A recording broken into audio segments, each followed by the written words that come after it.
আমি elevator education থেকে Souvik sir কথা বলছি। আজকে আমি এই ভিডিওটায় যে ক্যালকাটা ইউনিভার্সিটি বিবিএতে যারা অ্যাডমিশন করাতে চাইছো, তাতে বিবিএর আন্ডারে ক্যালকাটা ইউনিভার্সিটির মোটামুটি কী কী কলেজ আছে, কত কোর্স ফিজ মোটামুটি এটা অ্যাপ্রক্সিমেট ক্যালকাটা ইউনিভার্সিটিতে লাগছে, এবং অ্যাডমিশন প্রসিডিওর কীভাবে হচ্ছে বা ক্রাইটেরিয়াগুলো কী, এই নিয়ে একটু সামান্য আলোচনা করছি।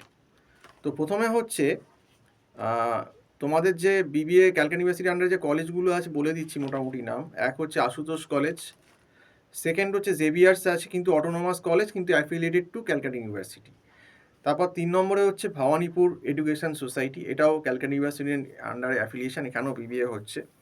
এবং 4 নম্বরে হচ্ছে আচার্য জগদীশ চন্দ্র বোস কলেজ, এখানেও বিবিএ ক্যালকাটা ইউনিভার্সিটির আন্ডারে হচ্ছে এই কলেজে। তারপর দেশবন্ধু কলেজ ফর গার্লস, এখানেও সিউর আছে। তারপর তারা দেবী হরচাঁদ কানকারিয়া জৈন কলেজ, এখানেও সিউর আন্ডারে বিবিএ হচ্ছে, এবং স্কটিশ চার্চ কলেজেও বিবিএ করানো। মোটামুটি এই কলেজগুলো হচ্ছে, আরও হয়তো একটা দুটো কলেজ থাকলেও থাকতে পারে। তো মেন যে ক্রাইটেরিয়াটা সেইটা হচ্ছে যে প্রথমে ক্লাস 12-এর রেজাল্ট অনুযায়ী তোমাকে ক্যালকাটা ইউনিভার্সিটির ওয়েবসাইটে গিয়ে অ্যাপ্লাই করতে হবে, এবং তাতে যেটা ক্রাইটেরিয়া ক্যালকাটা ইউনিভার্সিটি বিবিএতে করতে গেলে করতে হয় 12-এ, যে ম্যাথ বা বিজনেস ম্যাথ বা তার সঙ্গে স্ট্যাটটা হচ্ছে কম্পালসারি। তো বিজনেস ম্যাথ বা স্ট্যাট বা ম্যাথ বা স্ট্যাট কম্বিনেশান কম্পালসারি, আর তার সঙ্গে তো এমনি ইংলিশ থাকছেই। আর যে অ্যাভারেজটা করে সেটা কম্পালসারি দুটো পেপার বাদ দিয়ে করে, মানে এনভায়রনমেন্টাল এডুকেশন বাদ দিয়ে বাকি যে পেপারগুলো আছে তার উপর 4টের ওপর ক্যালকুলেশন হয় পার্সেন্টেজে। এবং একটা এন্ট্রান্স এক্সাম হয়তো দিতেও হয়, অনেক সময় সিইউইটি ইউজি কন্ডাক্ট করে, বা অনেক সময় আইপিইউ সিইটিও কন্ডাক্ট করে। তো এই দুটো একটা এন্ট্রান্স এক্সামের ব্যবস্থা হয়তো সিইউ করে, সেই এন্ট্রান্স এক্সাম হয়তো তোমাদের সিইউতে অ্যাডমিশন নিতে গেলে তার আগে দিতে হবে। এবং তারপরে যে বললাম ক্রাইটেরিয়াগুলো, যে তোমাদের কম্বিনেশনে ম্যাথ স্ট্যাট থাকতে হবে, সে বিজনেস ম্যাথ বা স্ট্যাটও হতে পারে বা ম্যাথ স্ট্যাটও হতে পারে।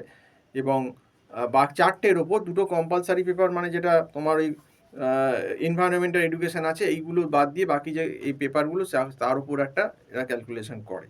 এবং দুটো এন্ট্রান্স মোটামুটি সিইউইটি ইউজি বা আইপিইউ সিইটি ক্যালকাটা ইউনিভার্সিটিতে কন্ডাক্ট করা হয়, সেগুলোতে বসতে হতে পারে। এবং তার ভিত্তিতে তারপর কাউন্সিলিংয়ের মাধ্যমে, মানে জিডিপিআই, তারপর হয়তো জিডি বা পিআই হলো, বা অনেক সময় কাউন্সিলিংয়ের মাধ্যমে এক্সামের পর এরা ডিসিশন করে যে তোমার নামটা উঠবে কি উঠবে না কাউন্সিলিংয়ে, এবং কাউন্সিলিং অনুযায়ী হয়তো কলেজগুলো তুমি পেতে পারবে।